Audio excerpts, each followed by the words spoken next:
Percy and the Signal. Percy is a little green tank engine who works in the yard at the big station. He is a funny little engine and enjoys playing jokes on the bigger engines. These jokes, however, can get him into trouble. One morning he rolled alongside Gordon. Beep, beep, beep, beep. Hurry up, Gordon, your train's late. Gordon thought that he was late. Ha ha, chuckled Percy, and he showed him a line of dirty coal trucks. This made Gordon cross. He wanted to pay the little engine out.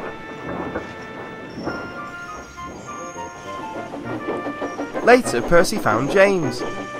Stay in the shed today, James, he said. The Fat Controller wants to see you. James smirked. Ah, the Fat Controller knows that I'm a splendid engine. I bet he wants me to pull a special train or something.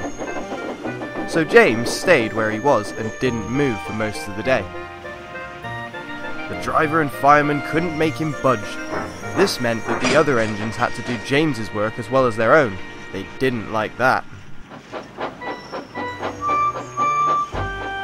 An inspector finally arrived. Show a wheel, James, let's get you working. I can't, he said. Well, why ever not? Because the Fat Controller said so. He sent a message this morning. He did not, retorted the inspector. How could he? He's away for a week. Oh, said James. Oh! And he came quickly out of the shed. Where's that Percy? I'm going to give that saddle tank a piece of my mind. Percy had wisely left the yard without being seen.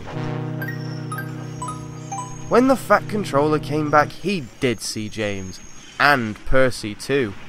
Both engines wished he hadn't.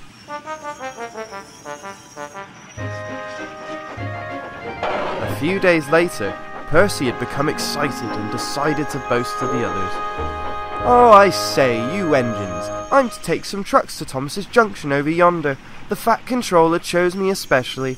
He must know how much of a really useful engine I am. More like he wants you out the way, snapped James. Gordon looked to James and gave him a wink. So, Gordon, you were just saying... Ah, yes, well, you see, Percy, me and James here were just talking about signals at the junction. We can't be too careful about signals, but I needn't say that to a really useful engine such as yourself. The silly engine was flattered. Of course not, he said. I know everything. We had spoken of backing signals, put in James. They need extra special care and attention, you know. Care for me to explain? No, thank you, said Percy. I know all about signals, and he quickly bustled away. Backing signals, said Percy doubtfully. I wonder what they are. Ah, never mind, I'll manage. I know all about signals. He was soon running nicely and began to feel better, but as he approached the station, he saw a signal. Bother, he said. It's at danger. Percy waited impatiently for the signal to change. At last the signal arm moved to show that the line was clear. As it moved, the arm bent upwards instead of down.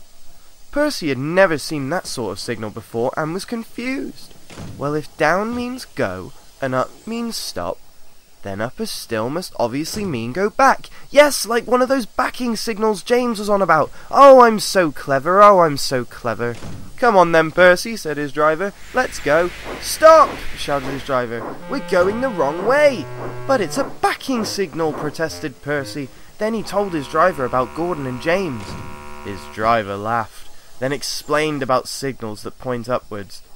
Percy was embarrassed. Please, sir, let's start, sir, before someone sees us, sir. But it was too late. There, coming in the opposite direction, was Gordon. He had seen everything.